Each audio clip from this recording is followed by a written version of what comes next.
Just 1 week to the 2023 general elections, there are reports that about 12 governorship candidates of the African Action Congress have disowned the party's presidential candidate, Omoyele Sowore, alleging that he is undemocratic and inexperienced to be president of Nigeria. Yesterday on Newsday, we spoke with one of the concerned governorship candidates, Iboro Otu.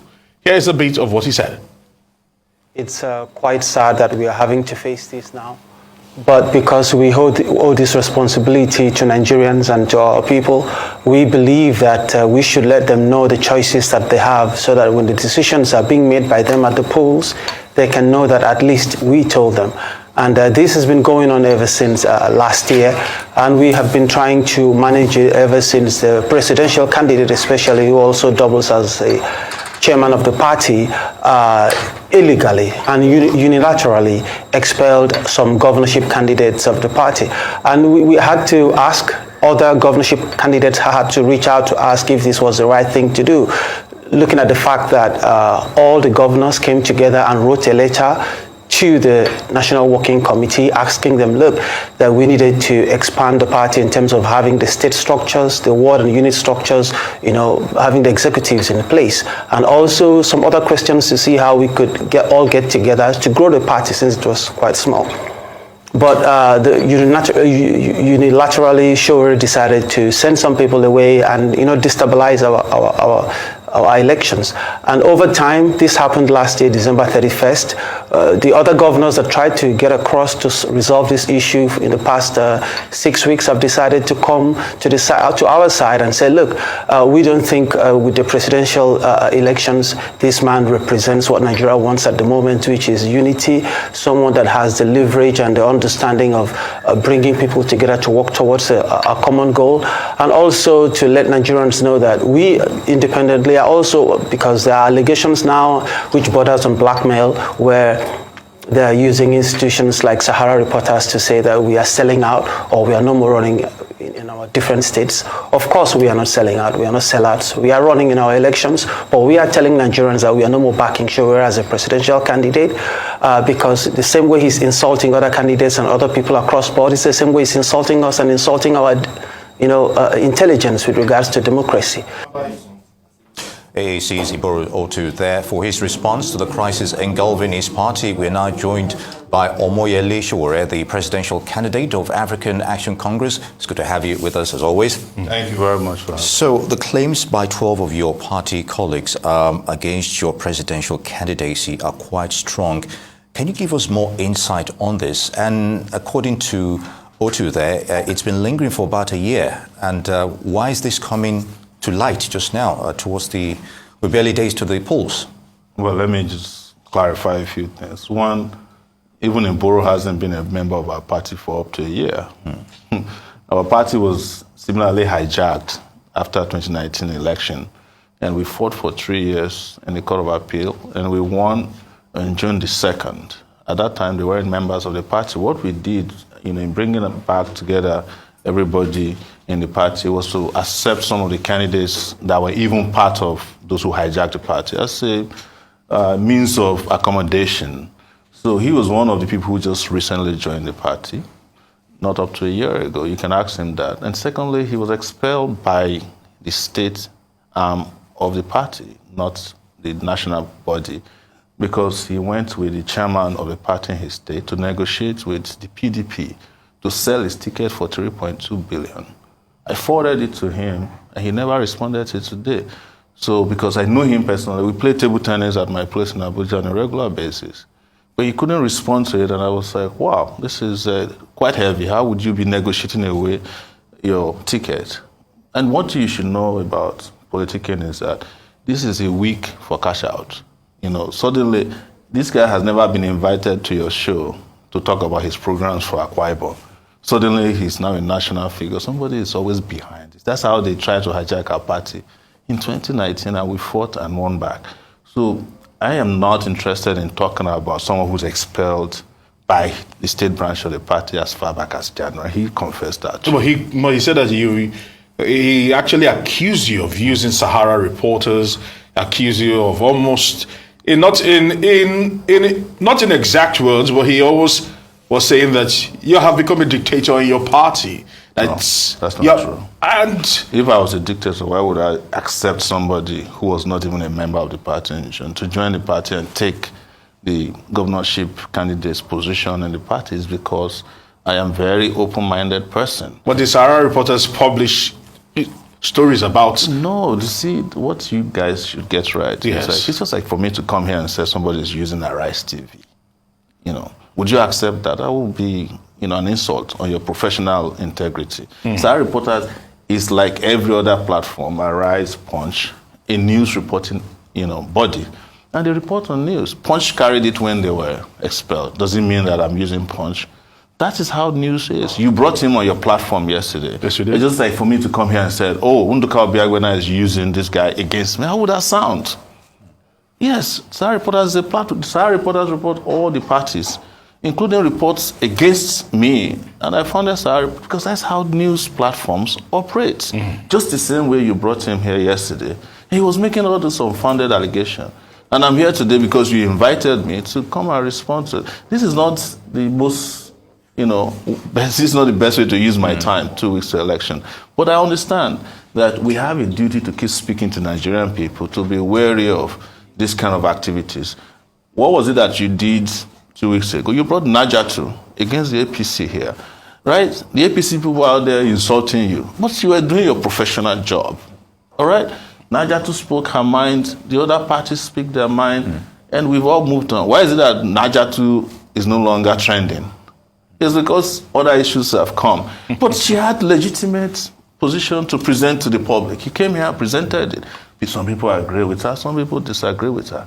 I am not here to dispute the fact that he has a right to speak about things that are bothering him, but I'm just letting you know that the fact that Sahara reporters reported that somebody is engaged in fraud doesn't mean that I'm using Sahara. That would be an insult on Sahara reporters that have been around for 14 years. You guys are celebrating your 10 years. Give us some respect. We're older than you. All right, very good, Omoyele. Now, the African Action Congress, irrespective of what we're going through right now, you can't ignore the fact that some damage has been done.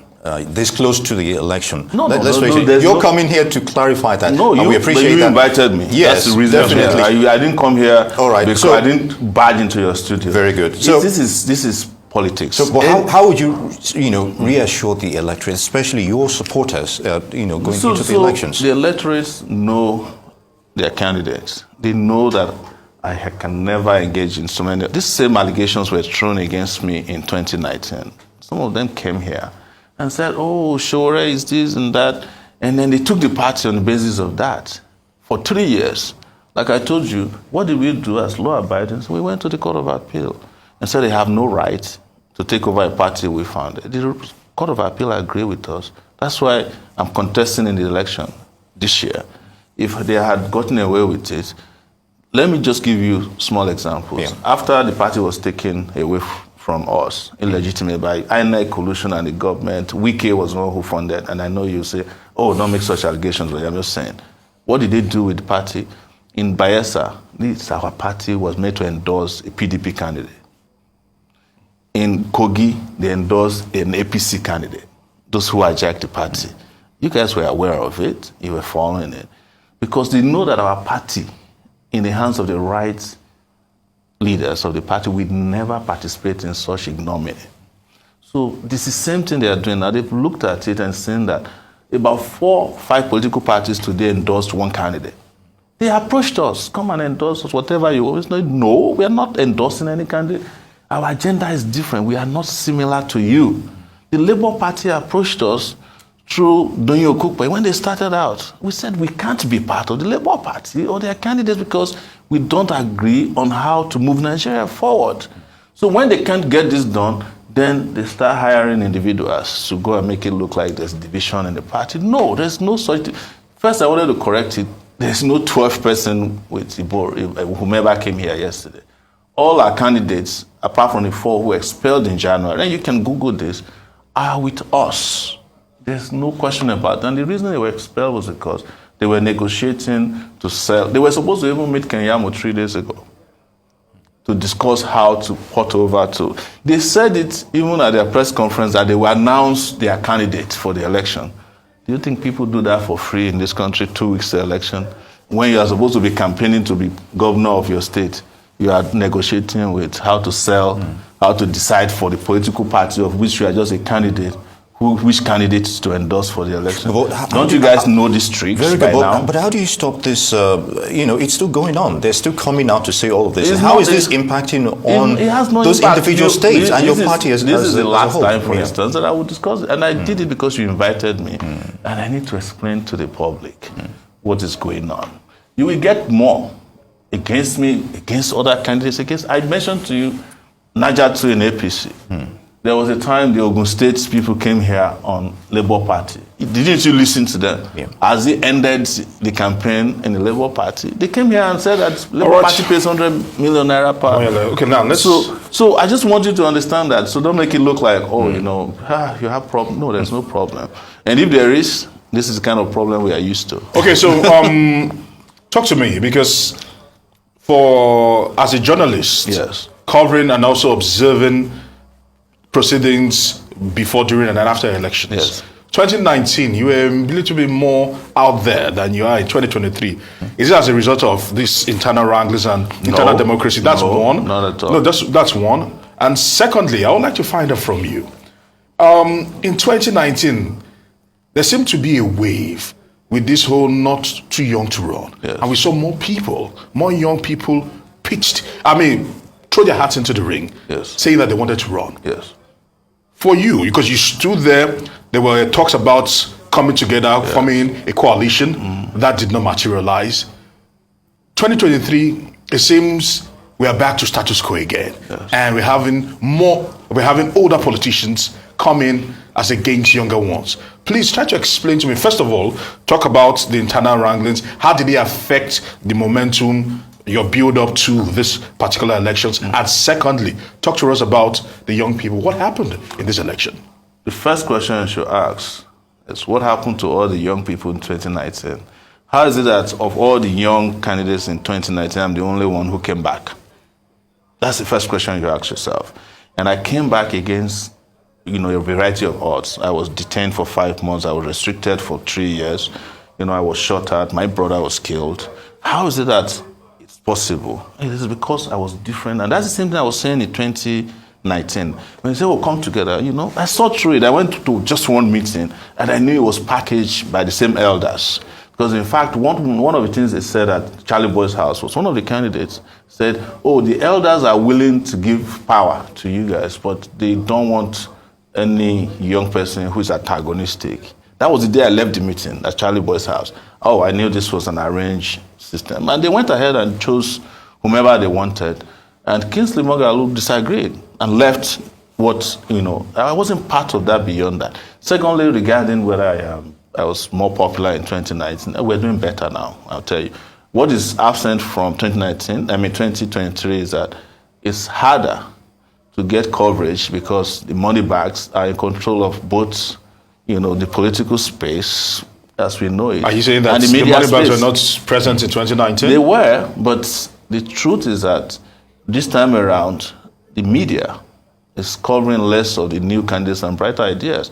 They are focusing on the same people who failed the country for over the last 60 years. And we must admit that. It gets us a lot of work to get to talk to you guys in the media.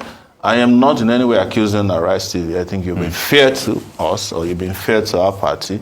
But at the same time, you are the one projecting people who don't come for interviews as frontliners. People who don't come for debates, frontliners. You know all these things, but behind the scenes, you know how you package these things. The thing is that any serious country will not project people who cannot even answer simple questions on a platform like this as frontliners. I can guarantee you that I know of at least 3 candidates, or like major 2 candidates, as they call themselves, who have never been to this studio. Yes.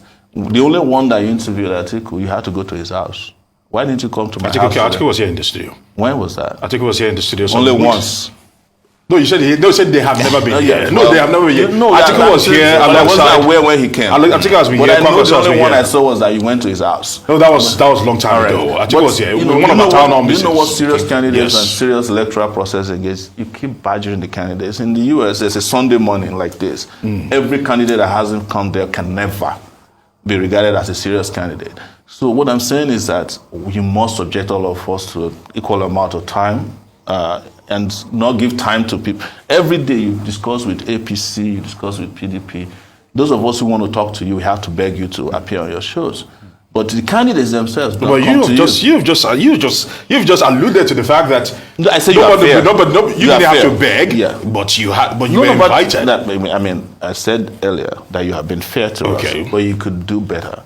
The candidates that have ideas. Before news, sorry. Go ahead. Are you almost saying that? Are you throwing this at the doorstep of the media in Nigeria? No, absolutely. It's because you are saying that the reason why we're not seeing more of you out there, yes, as we saw in 2019, is that the media probably have refused to cover your activities. Okay, I'll give you an example. Yes. And I don't like accusing any media company in another media company's place, but I'll say this. Like TVC News in Lagos, they never covered our campaign this year. You know, during the 2019 election, they covered every time they could see us. They invited me once and cancelled on me because I said something about their owner. And that was during the National Peace Committee event where I said, this man slept throughout the event. But that should not be the case. The media should be even-handed enough to allow everybody in an election cycle. It's, in fact, a constitutional right of candidates to be given equal amount of time. NTA has done more, even surprisingly, even though not many people are watching NTA these days. But when we put the blame on your doorstep, accept and hopefully you'll adjust some of these things. It is almost criminal to claim that people who don't speak to any issue affecting the country, who don't talk about this issue as is required of them, are paraded as frontliners. That's my issue with the media. If I may just come in yes. here, what are your strengths going into the elections? In the United States, we have a scenario whereby there are parties we have never even heard of. Yes. But yet, when it comes to local government elections, county elections, they hold sway there, as opposed to the other big two, the Democrats and, of course, the Republicans. So why the focus on presidential elections? Why the focus on gubernatorial elections? Why not from the bottom up? You could gain more footing there, especially when you appeal to the youths. Well, we're coming back to the same issue that we accuse ourselves of. How can you look at me on TV and I'm espousing ideas I can make this country a better country? And you then decide that I must go to the local government so that the worst human being in the country can be president of the country. Doesn't make sense. Let's keep ourselves well informed about how these things are done. That ideas should be the currency that runs a country. Well, are the people ready to, attain that idea? No. How do you blame the people when some of the reasons why the people disbelieve that they can progress or choose the right candidates is because you keep telling them that the worst is the best. How can you see a 52-year-old man who has consistently fought for democracy, good things in Nigeria? I'm 52 years old. That's this on the 16th of February. And you are saying I must go to local government. And you want an 80-year-old man who needs assistance to stand up, to be president of Nigeria. And when things fall apart, you are looking for Sowore after the election to come and help you fix the country. You need Sowore to fight, but you don't need Sowore to lead so that the country will not have to go through the kind of harrowing experience we are going through. We are in the middle of a major crisis in the monetary department of our economic system. We have no fuel to go to election. The people who caused the problem, you want them to continue in leadership. The people who want to solve the problem, you say they should go to the local government. I don't get it. I don't get the logic behind this. All right, before we go, just Yes. quickly. Yes. In the 2019 election, Yes. you actually polled about 33,000. They are located in 30 seconds. Yeah, okay, they are located. Yes, Do you think you will be able to pull more numbers this time around? In 30 seconds, People please. are tired of this system. No, don't let me talk now about an election. 2019 was. Because you are running, hopefully, to win. 2019, all right. 2019 is the selection. I keep telling you, just accept that. Very good. So that we can move. If we have Unfortunately- real election, there's no way Would any you- of these guys. would you poll more numbers this time around? We've run out I'm of time. going to win. That's the goal. Okay. Yes. All right. Okay. That's the goal. On that right. final note, Omoyele Sowore, presidential candidate to African Action Congress, AAC. It's good to have you with us on the It's always show. a pleasure. Always a pleasure. All right.